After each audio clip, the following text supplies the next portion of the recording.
Hello and welcome to Narayana IAS live session. Students, in today's live session, will focus on an important topic that appeared in today's The Hindu paper. Students, the topic that we are going to discuss is the importance of Central and the Eastern European countries in India's foreign policy. So, this topic is important from both the prelims as well as the mains perspective. In prelims, a question can be asked on the maps, the map of the Central and the Eastern Europe. Now, in 2018, a question was asked on the Arctic region.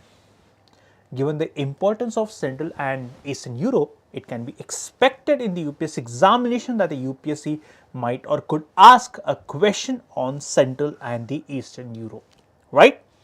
So, what is the context? Prime Minister Modi's proposed visit to Poland and Ukraine, it represents a very important chapter, important point in India's foreign policy. Why? Because since 1979, Modi, the Prime Minister Modi is the first Prime Minister to make a visit to Poland. And since independence, he is the first Prime Minister to make a visit to Ukraine. And this is in the midst of Russia-Ukraine war. This conflict in the Eastern Europe has brought the countries in the Central and the Eastern Europe at the center of the global geopolitical tensions. Prime Minister Modi's visit to Poland and Ukraine, it underscores, highlights India's intent to engage with the countries in the region. This is the context. The reason why we are engaging with these countries is because of the influence of these countries which is going or which is increasing in the global affairs. That's the reason we are focusing more on these countries now. Now let's try to understand the historical and strategic importance of Central and the Eastern European countries. Now the Central and the Eastern European countries have historically been a battleground for great power conflicts, and that's the reason this region is strategically very important. Second, from the partition of Poland in the 18th century to the Cold War difference or division between the Eastern Europe and the Western Europe, this region or this region's history has been shaped by the external forces like United States, Russia, British, etc. Right? Now, in the Cold War period, the Eastern European countries were a part of the former Soviet Union, which means countries like Poland, Ukraine were pro-Russia. They were part of the Soviet Union. The concept of heartland, which was conceptualized by the British, it emphasizes that the Eastern Europe is very important to achieve global dominance. Today, this region's importance is underscored by its role in the Ukraine crisis. Why? Because the Ukraine crisis has brought to the forefront some of the most important issues such as national sovereignty, territorial integrity and the global power balance, right? The Central and the Eastern European countries are no more passive players. They are engaging more and more, or their importance, their influence in the global affairs is increasing with time. So these are the Eastern and the Central European countries, like we have Belarus, we have Ukraine, we have Poland, we have Romania, we have Bulgaria, we have Czech, then we have Estonia, Latvia, Lithuania. These are some of the countries in the Central and the Eastern Europe. Now let us discuss India's broader European policy. Now India's engagement with the countries in the Eastern and Central Europe, or India's engagement with the European countries, has moved beyond its traditional focus on countries such as France, Germany and the British. Now our focus has moved beyond these countries. We are also focusing on the smaller countries in the European region. For example, we have expanded our diplomatic and strategic engagement with the Nordic and the Baltic countries. Now, let me show you which are the Nordic and the Baltic countries. Nordic countries, Norway, Sweden and Finland. These are the Nordic countries. And then we have Estonia, Latvia and Lithuania, which are the Baltic countries. These are the Nordic countries. And then we have Poland, Ukraine in the Eastern Europe, with whom we are deepening our engagement.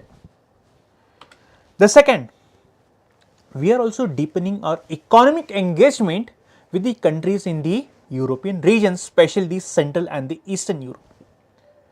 We are a part of some of the initiatives such as India-EU Trade and Technology Council and India-Middle East Europe Economic Corridor. So, this is India-Middle East Europe Economic Corridor. And these initiatives underscores India's recognition that Europe is a technological and economic powerhouse. We are also collaborating with these countries in defense and security, particularly in the Indo-Pacific region. Then, the Central Europe, especially Poland and Ukraine, have become very important players in India's foreign policy. Poland, why Poland? Because of the rising economic and military power, its strategic location, as well as the role Poland is playing in the European politics. That's the reason Poland has become an important partner to India. Second, Ukraine. Ukraine, because of its agriculture capacity, because of its defense industry, and because of the reconstruction that the Ukraine will have post the war, is something that has made or that has elevated the importance of Ukraine in India's foreign policy. Then these are some of the challenges that we might face. For example, engaging with these countries is not going to be easy.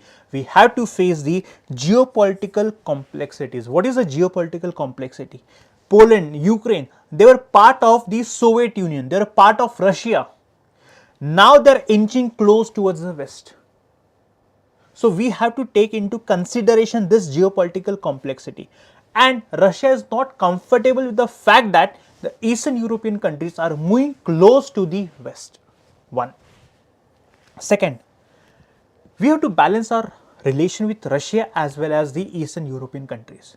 Russia is a historical friend, is an age-old friend of our country. We have historic ties before independence, after independence as well. So, here we have to balance our ties with Russia, and as well we have to balance the ties with the Eastern and the Central European countries. Now, to balance our relation with Russia and the Eastern and Central European countries requires deft diplomatic maneuvering, right?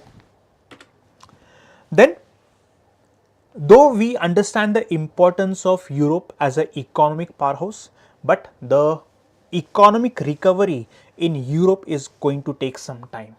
So, we need to take into factor such consideration the time it might take to recover economically before we deepen our engagement with these countries. So, these are some of the challenges that we might have to face. But no matter what, we have to continue our engagement, and the engagement has to be sustained, and for engagement to be sustained, we have to maintain regular diplomatic interactions with these countries, expand trade partnership, engage in strategic dialogues with countries like Poland, Ukraine and other countries, and this continuous engagement is going to be extremely important to build trust and ensure mutually beneficial relationship. Then we have to diversify our economic ties. We have to focus on areas such as technology, defense and agriculture. Now, the reconstruction work in Ukraine might attract Indian business in Ukraine, and given the rising economic profile of Poland, there is a good chance for the Indian business people to actively engage in these countries. Then, the third is strategic balance. Now, we have to maintain strategic autonomy when we deal with Russia and these Central and the Eastern European countries. we have to ensure that our national interest is met. We cannot sideline any country, we cannot ignore any country, right? So, this balancing will ensure that India's relationship in the region will not be seen as zero-sum game, but it will be seen as a part of broader strategy of constructive engagement.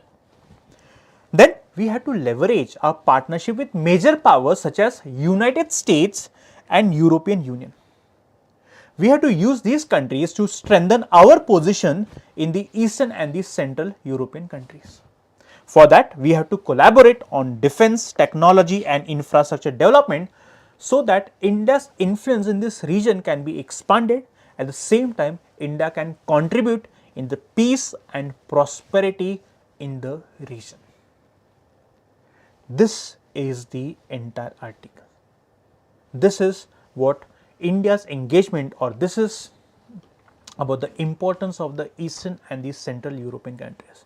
We have discussed all the dimensions in the article. I hope you understood each and every dimensions, especially India's broader European strategy, right? So, make sure that you revise the entire article and make sure that you are very thorough with the map of the entire European continent, because there's a high chance that a question might be asked in the UPSC prelims examination. So students, I hope you understood the entire article. Students, if you want us to continue with our live session, then please do like, share and subscribe Narayana IAS. Thank you so much.